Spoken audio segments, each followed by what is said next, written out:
The introduction of the printing press to the Ottoman Empire, almost 3 centuries after its invention by Johannes Gutenberg in the 15th century, is a compelling historical phenomenon. The delay reflects a complex interplay of cultural, religious, social, political, and technological factors that shaped the empire's approach to modernization and innovation. Understanding these reasons offers insight into the challenges faced by the Ottomans in integrating new technologies into their traditional systems. One of the primary reasons for the late adoption of the printing press was cultural and religious resistance. In the Ottoman Empire, the written word, particularly in Arabic script, was considered sacred. This belief was especially significant for religious texts like the Quran, where errors in reproduction were seen as disrespectful to the divine. Calligraphy as an art form highly revered in Islamic culture was deeply tied to the Ottoman identity. Manuscripts meticulously written and decorated by skilled calligraphers were not just books but objects of spiritual and aesthetic value. The printing press, with its potential for mechanical errors and lack of artistic nuance, was viewed as a threat to this cultural heritage. Religious scholars were particularly cautious about the implications of printing sacred texts. They feared that widespread access to religious knowledge might lead to misinterpretations by the untrained masses. This concern was not unfounded. In Europe, the printing press had played a pivotal role in the Protestant Reformation by enabling the dissemination of Martin Luther's critiques of the Catholic Church. The Ottomans were wary of a similar upheaval in their own society, where the central authority of Islam was closely tied to political stability. The introduction of the printing press also faced resistance from the Ottoman elite, including the bureaucracy and the artisan class. The scribes and calligraphers, who formed a well-established and prestigious profession, saw the printing press as a direct threat to their livelihoods. For centuries, they had monopolized the production of books and official documents, creating a system that was lucrative and tightly controlled. The introduction of a technology that could mass-produce texts would undermine their economic and social standing. This resistance was echoed by political elites who feared that the widespread availability of printed materials might lead to the dissemination of dissenting ideas. The Ottoman rulers were well aware of how the printing press had fueled social and political revolutions in Europe. The conservative Ottoman state, focused on maintaining order and tradition, had little interest in facilitating such transformative changes. Another factor that delayed the adoption of the printing press in the Ottoman Empire was the complexity of the Arabic script used in Ottoman Turkish. Unlike Latin-based alphabets, Arabic script involves contextual letter forms that change depending on their position in a word. This posed significant technical challenges for early printing technologies, which were designed for simpler scripts. European printers had already developed movable type for Latin and Gothic scripts by the 15th century, but adapting these methods for Arabic required additional innovation, which the Ottomans lacked the immediate resources to develop. Moreover, Ottoman Turkish was a highly complex and multi-layered language, incorporating elements of Persian and Arabic. This linguistic diversity added to the difficulty of creating standardized, movable type for printing. These technical barriers were not insurmountable, but required investments in research and development that the Ottomans were slow to make, given their limited perception of the printing press's utility at the time.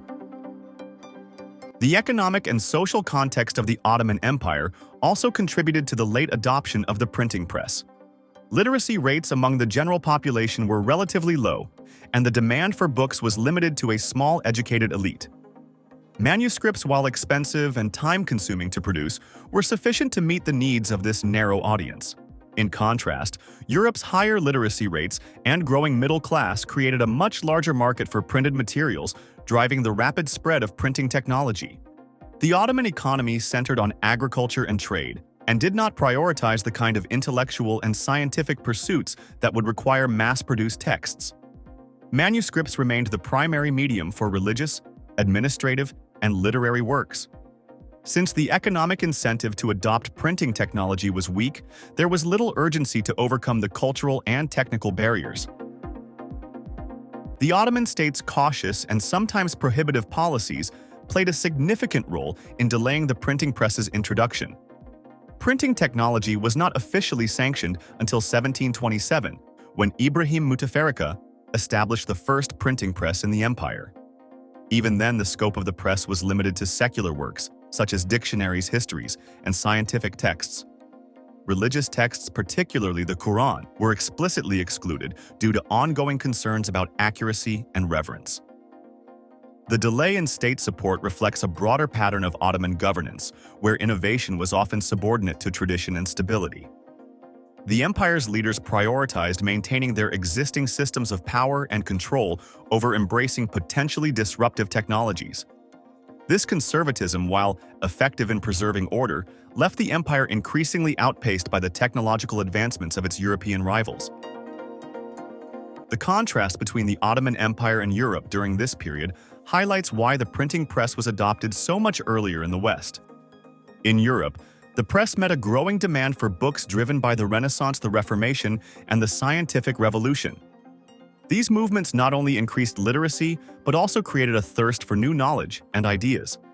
The economic benefits of the printing press were immediately apparent as it enabled the mass production of books at a fraction of the cost of manuscripts.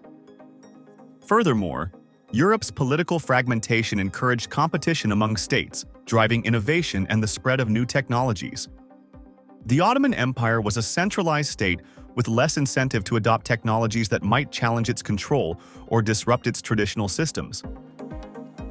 The late adoption of the printing press had long-term consequences for the Ottoman Empire. By the time printing became widespread in the 19th century, Europe was already benefiting from centuries of intellectual and technological advancements spurred by the press.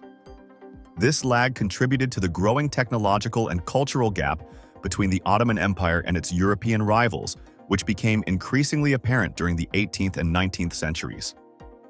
In the broader context of modernization, the printing press is often seen as a symbol of the Ottomans' struggle to reconcile tradition with innovation.